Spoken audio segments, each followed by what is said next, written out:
Prenem la paraula i avui ho fem de la mà de Diego Gómez. Ell és, fins al moment, alcalde d'Alzira. I dic fins al moment perquè és una persona que ja ha dit que no va a tornar a presentar-se a ser alcalde. Diego, benvingut al programa. Moltes gràcies per la invitació, gràcies. Diego, 4 anys a l'oposició, 8 anys a l'alcaldia, un recorregut llarg, 8 anys presidint l'Associació Escola Valenciana, i arriba un moment que dius que per motius familiars, estrictament familiars, dius que no, i la gent i el partit ha de seguir, no? La vida continua, evidentment. Jo he de dir que necessite un canvi d'etapa, no? El tema de la dedicació a la vida pública ha fet que deixara l'escola, que deixara la docència directa en els meus alumnes d'infantil de l'escola o deixara també la docència com a professor en la universitat. Ara ve un moment en què jo crec que després, com tu has dit, de 4 anys en l'oposició, 8 anys en l'alcaldia, arriba un moment que crec que he de passar pàgina en una nova etapa, no? Una nova etapa que a títol personal jo crec que jo vaig a continuar dedicant-me a la visió social, a l'ajuda social, al voluntariat, però també crec que necessite ser moments de poder anar-me en la bicicleta en els meus companys, de fer altres coses i dedicar-me també un poquet a la vida més no contemplativa que se diu, no, però la vida més familiar, la vida més personal. Jo crec que també és necessari en un moment, i jo crec que també políticament la nostra ciutat ha sigut aquesta legislatura que estem finalitzant, una legislatura molt complicada, amb el Covid, amb tot el tema de la crisi, de la guerra, etc. Però jo crec que les ciutats necessiten també uns canvis que se van produir a partir de 2015, però crec que també ha de visualitzar-se les línies estratègiques de futur i no és necessari que estigui jo per a poder fer això. Tu marcaves en una entrevista que evidentment 8 anys eren suficient com a mantenir una trajectòria en la qual deixar empremta per part d'un alcalde en la població. Els que vivim la vida política, la vida social, cultural, festiva de la nostra Alzira, sabem que el que has fet tu és un esforç titànic, és a dir, t'has multiplicat per no sé quants per estar en tots els llocs. Això és un tema que s'ha de tindre en compte perquè una persona així no pot seguir d'esta manera. A veure, jo quan vas plantejar l'entrada al 2015 al govern i en el tema d'assumir l'alcaldia, jo tenia clar que havia que visualitzar una altra forma de fer política, una altra forma de la gestió, d'una visió molt més transparent, molt més participativa i d'estar al peu del carrer, no? Estar en l'associació, en les associacions, en la festa, com tu dius, en la cultura, és a dir, estar al costat de la ciutadania. I això és el que he intentat. Jo sempre, el que ocorre com tu dius, jo sempre poso l'exemple de que tal vegada ara recuperaré el meu cognom, no? Perquè l'ho hem comentat alguna vegada, no? Quan te veuen per el carrer els teus ciutadans, i més en els pobles també és així, però tampoc Alzira és una ciutat en aquests moments que hem pogut passar de 46.000 habitants, és la 6a ciutat de la província, la que fa 12 de la Comunitat Valenciana, també és la primera de la província que està menys endeudada, i també una de les ciutats amb menys atur. Crec que té una visió també, diguem, una connotació d'empatia. Però jo sempre he dit que els veïns el que volen és el contacte directe. I dic que quan deixes l'alcalde recuperaré el meu cognom perquè cada vegada que vaig per el carrer te diuen Diego, ara que te veig. Sí. I entonces, clar, Diego, ara que te veig no és el meu cognom. Espere recuperar aquest tema. Però bueno, jo crec que el que m'he intentat al llarg d'estos 8 anys ha sigut una altra forma de fer política que necessita la nostra ciutat i que necessita el nostre país. Això és una anècdota, és a dir, que vaig veure en la teua red social, no? En Facebook, que justament havia nascut un xiquet que li diuen Diego Gómez García, de torne a néixer. El primer nascut que en la comunitat valenciana este any, Diego Gómez García, val? I dic, ostres, vale. Però és que a més, els seus pares són Anna, que és la meva dona i la meva filla, i Diego, que sóc jo. És a dir, que unes coincidències, i per això algú va dir, has tornat a néixer, no? És una anècdota curiosa o un símptoma de que el 2023 és tornar a néixer d'una altra forma, el tema polític.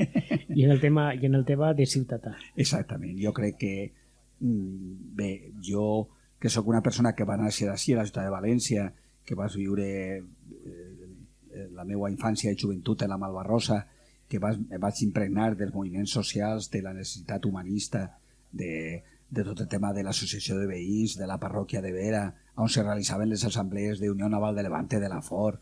Tot això jo vaig viure aquesta visió, però va ser en el magisteri, vas conèixer a la meva companya i el fet d'anar al Cira, bueno, a mi m'ha marcat moltíssim. Jo crec que el Cira és perquè he de vendre-la molt bé, perquè és una ciutat meravellosa. També t'he dit que és fàcil de vendre. És fàcil de vendre, sí. Com t'agradaria que se recordara Diego Gómez? Home, no vull que se me recorde com l'alcalde de la Covid, que això és molt fàcil, no? Però bueno, jo crec que és que se recorde com l'alcalde de Compromís, però que l'alcalde pròxim, l'alcalde que d'alguna forma ha marcat les línies bàsiques d'actuació de lo que pot ser el futur de la ciutat. Més enllà, jo crec que saps el que passa? Que malgrat que te posen noms de carrers als alcaldes i coses dices... Sempre te'l fiquen en les afores. Exacte. No, jo és que crec que en 2 mesos, quan hi hagi un alcalde o una nova alcaldessa, la gent ja no se recordarà. Bueno, se recordarà de tu, però ja no és el mateix.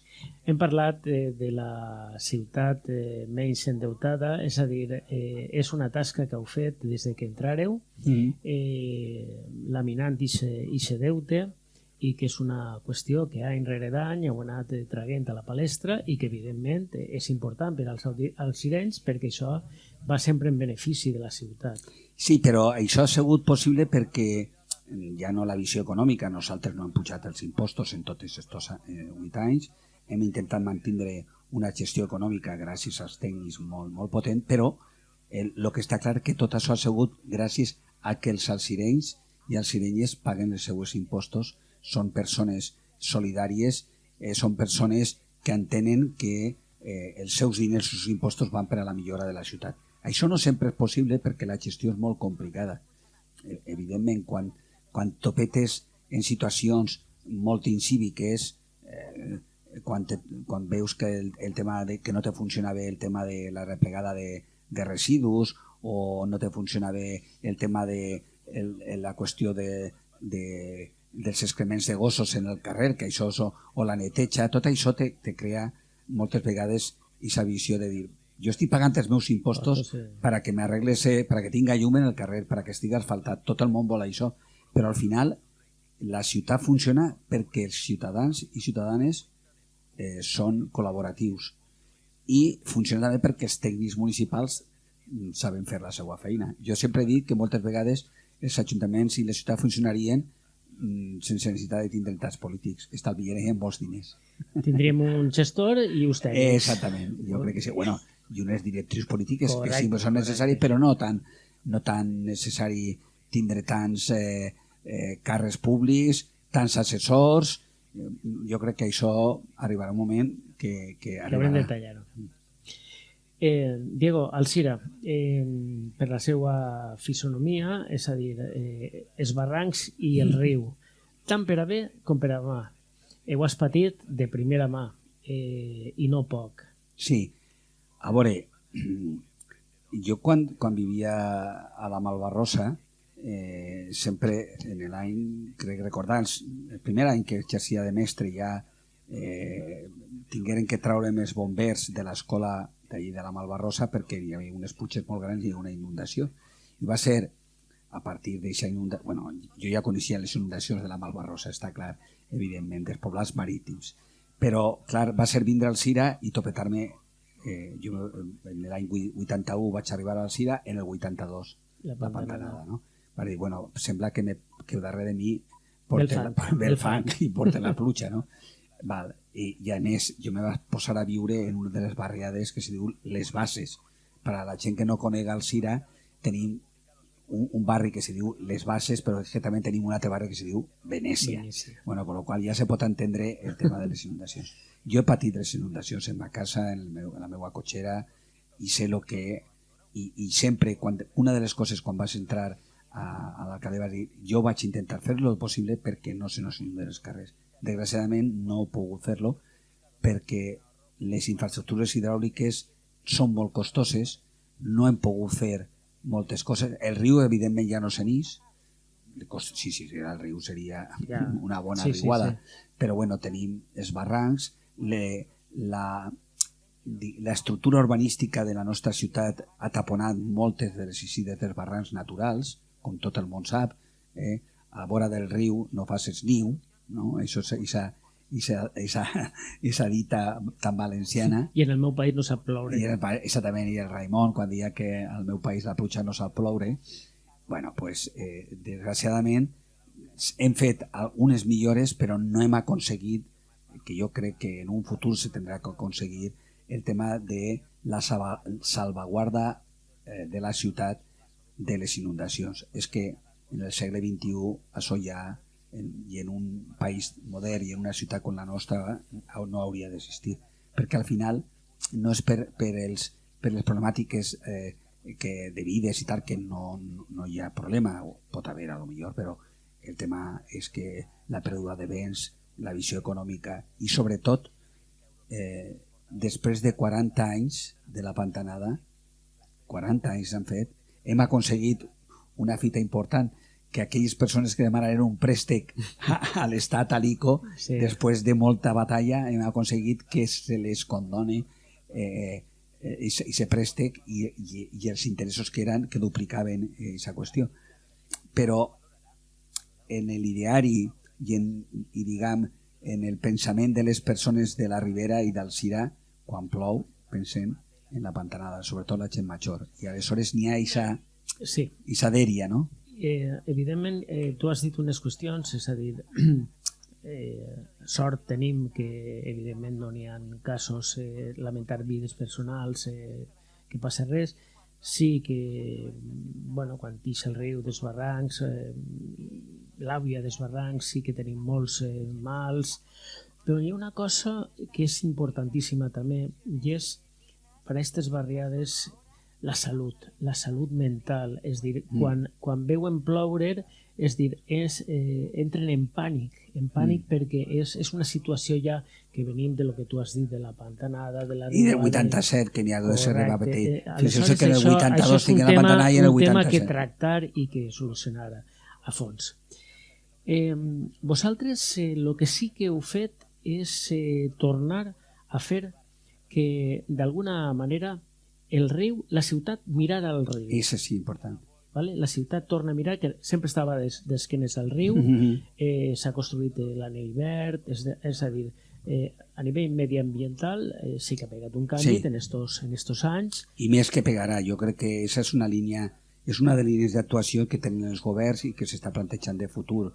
El canvi climàtic, la necessitat de tindre ciutats més verdes, de tindre espais d'oci, de recreu, per a que la gent pugui gaudir de la natura i pugui respectar-la. I això l'hem entès nosaltres, és a dir, el 82 va marcar el viure molt d'esquenes al riu i perdre les riberes del riu per a poder fer coses.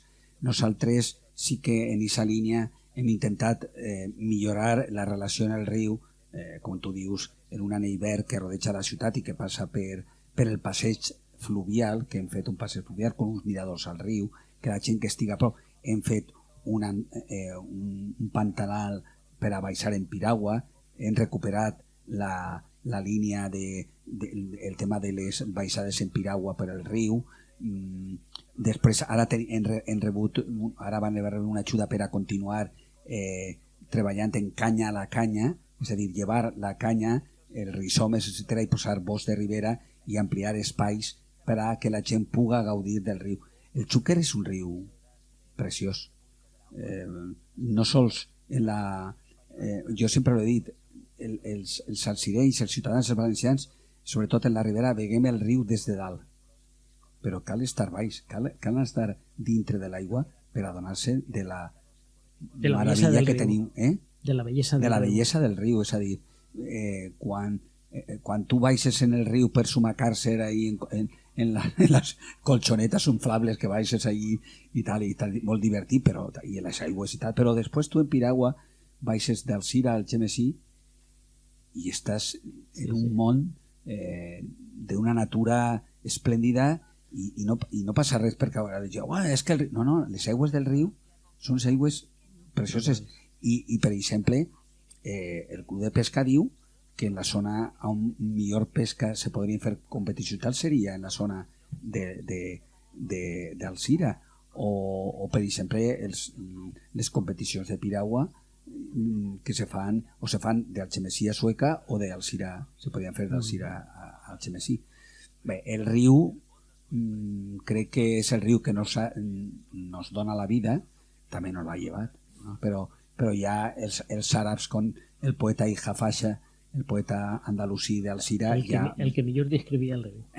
Clar, la vida. Sense cap dubte. Nosaltres la nostra agenda, l'agenda urbana que hem aprovat recentment per a marcar les línies estratègiques, les línies d'actuació de futur, s'hi diu, hem posat per títol Un riu de futur. Molt bé. Diego, una d'aquestes medalles, ¿vale? Simbòliques que se podeu col·locar és este any passat. Alzira ha sigut capital cultural, ha sigut pegar un bot endavant de cara a la cultura. I n'hi ha un fet que cal destacar, que porta ja uns anys celebrant-se, que és les edicions d'art al carrer. Això és un paradigma de cultura, una visió diferent, i enguany ha sigut fantàstic. Sí, a veure, jo crec que ja hi havia una aposta ferma per el tema de la cultura, per el tema de la projecció de la nostra llengua en Alzira. Recordem que tenim els Premis Literaris Ciutat d'Alzira en col·laboració amb Bromera i en altres entitats. Com tu dius, n'hi havia una sèrie d'activitats com podia ser Art al carrer, el Nanofest, el tema del Somriu als parcs, que són activitats molt culturals, o tota la potència cultural que suposa el món de les falles i el món de les festes, però sobretot el món de les falles. Jo crec que s'ha fet una aposta important. El món faller d'Alzira no té res que veure en el món faller de València. Jo he de traure pit en el sentit de que som la segona ciutat en importància fallera, però la festa fallera se viu des d'una perspectiva molt més familiar, molt més casolana, molt més de poble, i això ha fet que hi hagi una potència cultural important al món de les falles. Però nosaltres en la cultura el que sempre havíem vivenciat era la necessitat de traure la gent al carrer. La cultura ha d'estar en el carrer, ha de ser una cultura participativa. Perquè si la gent està en el carrer i n'hi ha festa en el carrer, siga la que siga, hi ha economia, hi ha riquesa, hi ha turisme, els comerços estan oberts, els bars estan funcionant. Aquesta és la línia d'actuació.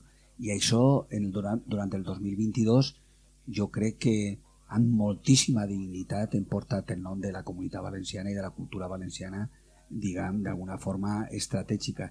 I s'ha creat un pol d'atenció que jo crec que va marcar un abans i un després de la cultura a la nostra ciutat. I deixem la cultura i vegem que Alzira s'ha ficat o està ficant-se en el mapa a nivell esportiu. Sí, bueno, també és cultura. És a dir, lo que nosaltres... L'esport també és cultura. Exactament. La cultura conlleva o aporta una sèrie de valors importants, com pugui ser, ja te dic, la visió del respecte, de la solidaritat, de la diversitat. Tot això aporta la visió participativa, la visió democràtica en si, no? O la visió de la llibertat, no? Que pugui haver. Però el món de l'esport també comporta. I també jo crec que lligat a la visió de que la nostra ciutat, una ciutat que en el nostre logo, en la nostra bandera, en la nostra insígnia, portem una clau que barra l'escut de la corona d'Aragó. El rei Jaume I ens va donar aquesta identitat de vila real, que era la clau que hauria i tancava el regne, en el sentit de per a creuar d'un costat del regne de València a Xàtiva havia que creuar el riu, el Xúquer, per la ciutat, per els ponts. Els ponts tenien unes portes i les portes tu una clau. Tu tenies la clau per a obrir i tancar. Aleshores jo crec, si no te quedaves a la lluna de València, que diguem els valencians, aleshores jo crec que el món de l'esport també ha servit, pot servir-nos, el 22 ha sigut la clau per a obrir altres panys, altres portes com pugui ser el món de l'esport.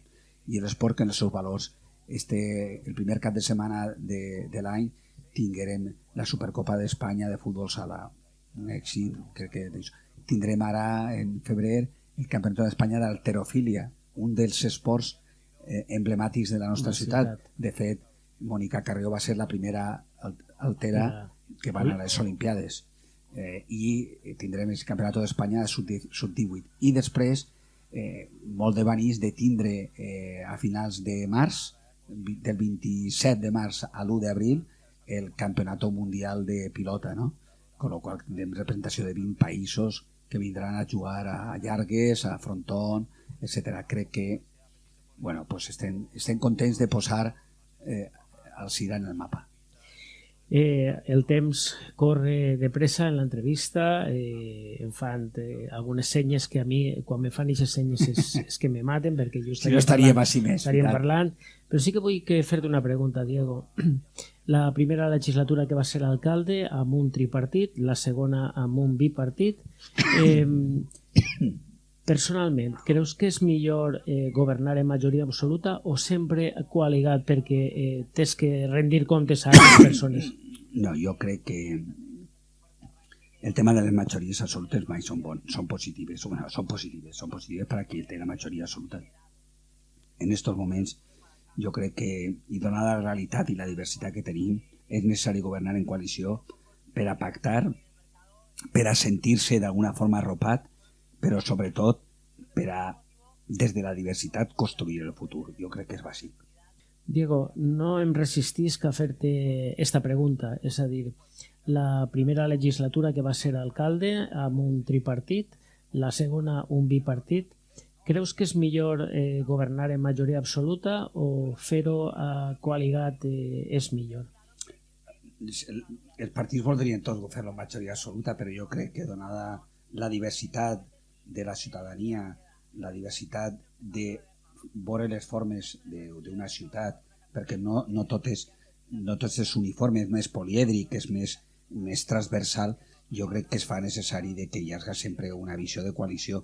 Per què? Perquè jo crec que al final la diversitat enriqueix i se poden veure des d'altres perspectives, i a més el fet de la convivència, del pacte, hauria de ser una realitat. La gent no pot tindre aquesta soberbia per a dir, veus, sóc jo i així mane jo, no? Sempre des del respecte a tota aquesta diversitat. Jo, és cert que en algun moment estàs incòmode i has tingut que dir, hasta sí, prou, però bueno, jo crec que el fet de la primera legislatura va ser un poc més complicada, però en aquesta segona legislatura jo, en el soci de governs, jo crec que és un poquet el reflex també del que passa a nivell del botànic, no? Sí. Dir que si se reflexa, és a dir, perquè, per exemple, el pacte de la vila, que és el pacte que tenim en Alzira, pràcticament va ser molt paral·lel al pacte del botànic. Diego Gómez, alcalde d'Alzira. Com diria el cantant, un plaer. Molt bé. Un plaer haver-te tingut així al programa, encara que jo m'ho sabia el que anaves a parlar. Se coneguem. Es coneguem i sabem de què va això, però la gent necessita que tu expliques què ha passat en la teua carrera, la teua vida, tot el taranà que heu deixat d'alguna manera en la impremta que heu deixat en Alzira, i res. No, jo vaig a continuar, és a dir, encara nos queden uns mesos. Jo crec que el més important per a estar al capdavant en una alcaldia d'una ciutat, primer, és les ganes de treballar, les hores, tirar-li hores i tal, i una qüestió molt important a banda de la gestió i la transparència, però molt important, jo, tots ho saps, jo sempre intento no perdre el somriure. Molt bé, moltes gràcies. Gràcies per tant i per tot. Molt bé, moltes gràcies. I a tots vostès dir-los que l'alcalde d'Alzira deia, quan anunciava que no anava a ser alcalde, que a pesar d'això encara n'hi ha partida.